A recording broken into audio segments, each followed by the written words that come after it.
Nah, itu dia tadi obat yang bisa dihasilkan dari hewan. Malah tadi ada dari salmon, bisa jadi omega 3 juga ya, untuk bisa menurunkan kolesterol. Dan juga ada cacing yang bisa membuat sebagai pengencer darah. Nah, tapi sekarang ada penyakit yang dihasilkan dari hewan malah. Jadi hewan yang menularkan penyakit tersebut. Sekarang demam berdarah yang kita bahas nih. Iya, itu Lanjut lagi, dia, tadi apa dokter. tadi pertanyaannya? Yang jangan dijawab dulu apa yang jangan mana dijawab tadi? dulu tadi. Apa Tadi tuh? belum terjawab nih dokter.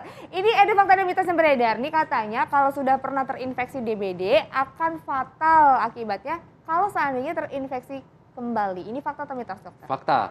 Fakta. Jadi sebenarnya Kenapa, DBD itu kan virusnya itu ada 4 serotipe ya, 1, 2, 3, 4. Nah, kalau kita sudah terinfeksi oleh serotipe yang satu, itu teorinya jarang atau sulit sekali untuk terinfeksi oleh serotipe yang sama. Tapi kita masih bisa reinfeksi oleh serotipe yang berbeda. Nah, kalau kita terreinfeksi oleh serotipe yang berbeda tersebutlah, kita potensinya menjadi lebih berat dibandingkan dengan pada waktu pertama kali kita terinfeksi. Oh gitu, jadi penjelasannya ya dokter ya. Iya. Jadi Nah, apakah ini- mungkin ada nggak sih mungkin tanda-tandanya di awal kali Intan ya? Misalkan kita nggak tahu ya ini serotipe yang mana nih kan Yang mana, maksudnya. iya, Ada benar-benar. bedanya nggak sih? Mungkin pemirsa perlu tahu tuh. Nah, kita nggak bisa membedakan karena pemeriksaan serotipe itu memang spesifik khusus. Jadi diambil dari darahnya, dari PCR-nya, kemudian kita tahu tipe serotipenya yang kena kemana. Hampir mirip seperti COVID lah. Kalau COVID itu kan kita tahu kan Omikron, Delta, dan bagaimana gitu ya. Nah, kalau sekarang, kalau dengue ya tadi 4 itu. Jadi kita nggak bisa tahu dari klinisnya, tapi kita bisa tahu dari pemeriksaan laboratoriumnya. Jadi gejalanya tetap aja mirip-mirip sebenarnya ya. Sama, gejalanya Awal-awalnya mirip. mirip ya berarti ya, oke. Iya. Nah, ini ada fakta atau mitos nih, katanya nih kalau orang terkena DBD, ini caranya untuk bisa cepat sembuh katanya dengan mengkonsumsi jus jambu merah. Ini fakta atau mitos? Nah, untuk ini mitos mengatasi terbesar mitos ya, sepanjang jadi zaman. Mitos terbesar sepanjang Iya, zaman. biasanya selalu dapat kiriman jus jambu Iya, merah itu apalagi kan. dikasihnya itu loh dalam kardus jus gitu ya kan. Itu padahal banyak gulanya ya. Jadi Aduh, ya itu mitos yang paling besar gitu ya. Jadi jus jambu itu nggak salah sebetulnya untuk dikonsumsi karena dalam jus itu ada 2 komponen, ada komponen cairan dan yang kedua ada jambunya ya, vitamin gitu ya. Nah, yang kita butuhkan tuh memang 2 itu, yaitu cairan dan vitamin. Cairan itu untuk menjamin supaya ketika trombosit sedang turun, darah risiko untuk mengalami pengentalan sehingga menjadi komplikasi berat, nah dia tidak terjadi pengentalan darah tersebut. Jadi sebetulnya tidak salah dengan cerita jus jambunya. Tapi sebetulnya kita bisa konsumsi jus-jus yang lain juga, cairan apapun Jadi boleh yang ya? mengandung air dan elektrolit. Jadi spesifik lagi nih, berarti jus jambu merah tidak menaikkan trombosit ya, mitos ya.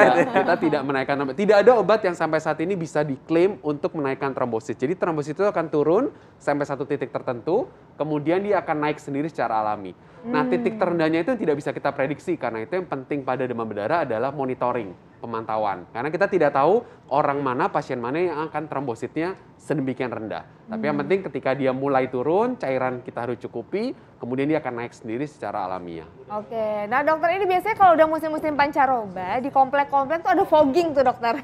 Ini fakta atau mitos dokter kalau pengasapan atau fogging ini dapat efektif mencegah DBD? Ya, fakta. Jadi bagian dari cerita tadi kebersihan lingkungan, kan tadi faktornya nyamuk ya. Nah, fogging itu pengasapan untuk mengusir si nyamuk tersebut. Tapi tentu fogging ini dilakukan dengan benar ya, bukan fogging superficial saja, tapi memang di bagian yang kolam, kemudian bagian yang memang kotor, nah itu yang di fogging.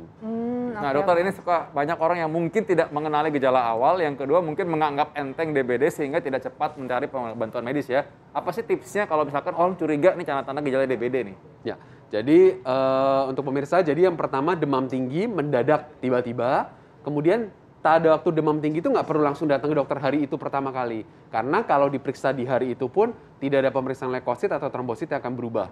Kecuali kita bisa periksa NS1 gitu ya. Nah, tapi yang penting adalah hari keempat, hari ketiga akhir atau hari keempat dihitung dari hari demam tersebut. Kalau kita masih demam, segera datang memeriksakan diri ke dokter. Di saat itulah dokter perlu untuk melakukan pemeriksaan darah untuk mengkonfirm apakah memang ini condong ke arah DBD dan bisa memulai terapi cairan. Itu poin pertama. Poin kedua adalah selama 2-3 hari pertama itu cukupi kebutuhan cairan. Jadi kan kita demam, asupan turun. Nah, itu risiko kita menjadi kekurangan cairan. Karena itu usahakan dalam 2-3 hari tersebut kompres, minum obat demam kalau memang demam, minum cukup cairan. Nah, cairan tentu cairan elektrolit, bisa banyak jus, susu gitu ya, jangan plain water, jangan air putih biasa. Nah, itu yang kita harus lakukan dulu selama 2-3 hari pertama. Hari ketiga, keempat masih demam, datang ke dokter, dilakukan pemeriksaan. Oke, jadi memang harus tetap aware dan juga ada penanganan awal dulu ya dokter Iya, ya sebelum datang ke dokter. Oke, makasih banyak dokter atas Terima kasih informasinya. Contoh ya, Terima mudah-mudahan Anda kasih. semua tetap sehat ya dokter juga, Intan Iya, juga semua iya. sehat dan kita tahu bagaimana caranya supaya hidup sehat. Tadi kita juga lingkungan harus bersih juga ya. Kan karena itu gimana caranya kita tetap hidup sehat adalah kita menjaga sehari-hari kebiasaan kita hidup sehat. Maka saksikan Hidup Sehat tiap hari Senin sampai Jumat pukul 9 waktu Indonesia Barat. Saya Dr. Vita Damai, Saya Intan Salmadina. Indonesia hidup sehat. Sehat.